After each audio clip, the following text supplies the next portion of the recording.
You want to know why your house is not selling? I'm going to tell you why your house is not selling.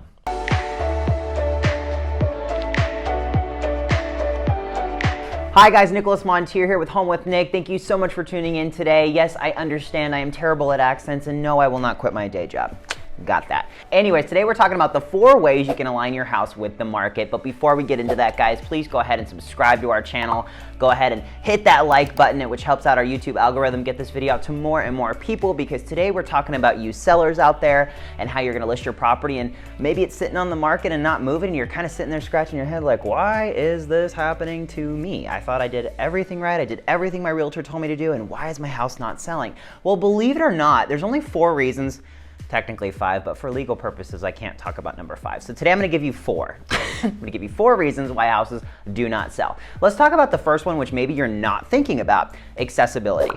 What do I mean by accessibility? I mean, can people actually get in your house? Now that sounds like a crazy thing to say, but the truth is I've seen a lot of houses sit on the market and not move because there's no way to actually gain entry to the property. What do I mean by that? I mean that your realtor's probably not doing their job. Either they're not holding open houses, and I know you may be watching this thinking, oh gosh, I hate open houses. I don't want people to walk through my house. I don't want to deal with it. Oh my God, they touch and feel all my stuff and I just don't like it.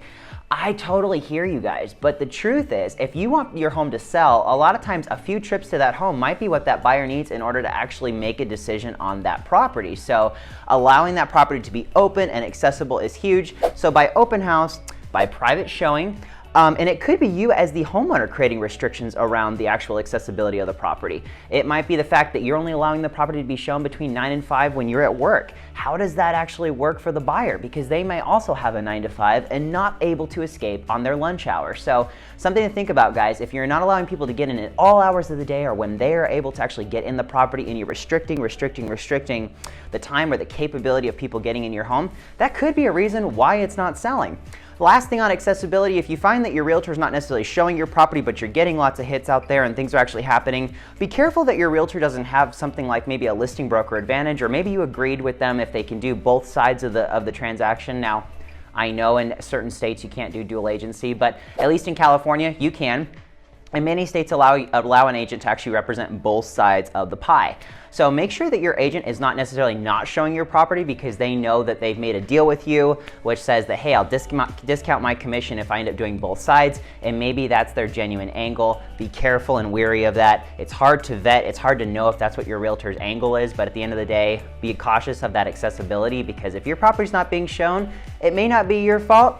It could be your realtor's fault. Now, number 2 on our list today of why your home may not be selling is a little bit out of your control sometimes. It really depends, and sometimes it is a team effort, but realistically this falls on the shoulders of your realtor, unless you're a for sale by owner watching this today. But what does the marketing of your property actually look like? And did your agent provide you with a marketing plan when they sat down with you to list their home? That's a big question. You're like, well, they did sit down with me and they did present and they said some things, and it was just too much for me to remember. I don't know. Guys, listen, this is your home. This is your biggest asset in your life. If you don't have a copy of their listing presentation or whatever they presented to you when you signed up with them, or you don't have a copy of their marketing plan, many agents actually keep it in a separate, like, bullet pointed format. Really depends on the agent, depends on what they're willing to do for you. Also depends on your price point. You know, if you're in the luxury sector and you're watching this, you're probably gonna get a lot more marketing activity on your property than you would at an entry-level price point. And again, those price points are gonna vary depending on your market. For my local Southern California market, anything over $1 million or 1.2 is usually in our luxury sector, and anything under $1 million or even under $750 is more going to be in our entry-level price point. So it just depends on what you are and what you're doing. But again, did you actually see a marketing plan? And has your agent stuck to what they said that they were going to do? Do you have online exposure? Is there any kind of print marketing happening? You know, believe it or not, in 2017 there was a study done by NAR which actually said that 18% of buyers still came from print media. So keep in mind that there are still people using the newspaper and other magazines and other types of print material to actually find their future home. But again, most buyers are finding their house online. Are you on all the big sites? Are you on other smaller sites where there's different local micro pools of people actually looking for homes? Do you have the exposure for your property that you need? If there's no marketing, your home might not be selling because of that reason. So what I want you to do is I want you to call your agent and I want you to go say, hey, so what are you doing?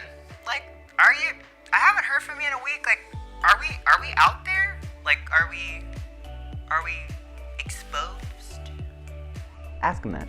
Number 3 on my list. Now, I feel that this is the biggest one, and I know a lot of people would argue with me that my 4th bullet point today is going to be the biggest one, but I think this is the biggest one, guys, and it comes down to condition. How does your property showcase itself? Well, Nick, I love my purple carpet. No, I'm sorry, not going to happen. And if you have purple carpet, great, good for you. I love the color purple, but at the end of the day, it's probably not going to sell with purple carpet unless the price is way reflected upon that purple carpet. So again, guys, what I want you to do is some homework for this bullet point on my list today, condition, right? Look at what's selling in your market. Look at the last 14 days. What has sold 2 weeks? What has sold in my market? Is it, trending that maybe it's, hardwood floors? Is it trending that it's all white and gray? Or are people still doing the grayish thing? What in my market is actually selling? It's really easy to tell pretty quickly if you pull your entire neighborhood or maybe your entire zip code and look at what's been selling. What sells in the first week or two when it hits the market? Now, we have a pretty hot seller's market where I'm at right now, so a lot of stuff that's selling wouldn't normally sell as quickly as it is right now, but that's just because we've got such high demand and low inventory. But if your home, especially in this market, is not selling, it may be due to the conditions. So going ahead and actually painting those walls the color that maybe a future buyer wants to actually go ahead and see, resurfacing those cabinets, maybe redoing the floors or reinstalling new carpet, maybe even brand new purple carpet will be better than the old purple carpet that's there.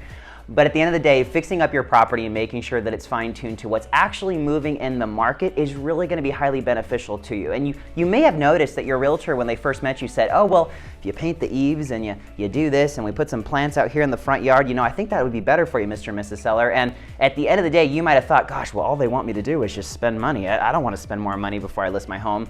Many times, you guys, the realtor has the eye because they see 10, 20, 30, 40 homes a week, and they understand exactly what it is that actually moves in the market, and they're only there usually to assist you for a more efficient, helpful sale. So we talked about condition, which leads me to my 4th bullet point today, which we are going to talk about price. Now, again, a lot of realtors will sit there and say, oh, well, it's the price, it's listed too high. Well, is it listed too high? If you were to actually do the first 3 things really well here, if you were actually to go ahead and have a fantastic marketing plan, great accessibility, and the condition was superb to what's actually selling in your market, a lot of times you can get away with a higher price. So I don't always like to harp on the price because at the end of the day, if you did the first 3 things really well, a lot of times you can get away with more of a premium on the open market. But some homework for you watching. Go ahead again and take those last 14 days of homes that have sold in your market and look and see what kind of comparative market analysis you can put together. Looking at those price per square foot with homes that are relative to yours and figuring out if you fit within the parameters of price. Now, I know what you're thinking. My house is the best, and I've got a pool, and nobody else has got a pool, and I've got a view, and nobody else has got a view. Trust me when I tell you this. Those elements, we call them the wow factors. And yes, they're worth a premium, and yes, they're worth more money than the average home next to you, and I totally get that. But many times we overestimate those wow factors and don't take into account the fact that the average homeowner that's going to walk in, and actually our future homeowner is going to walk in and buy your home, is maybe not giving that wow factor as much value as you think they're going to give. And again, if you've got a wow factor, compare yourself with other homes on the market that have that wow factor so you can get yourself to a really happy medium price. Work with your realtor, maybe start a little bit higher and work your way down, or do the opposite strategy where you're starting low, power pricing it, and getting multiple offers to bid the property up. Either way works. You just got to understand and figure out a strategy that's going to work best for you. But price is a huge factor, which directly relates to all of our previous 3 bullet points to keep your house in alignment with the market.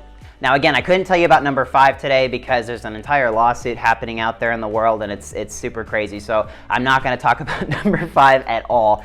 If you want to give me a phone call, maybe I can kind of give you some insight or send you some articles. I'll put some articles in the description below. That way you guys can reference what I'm talking about.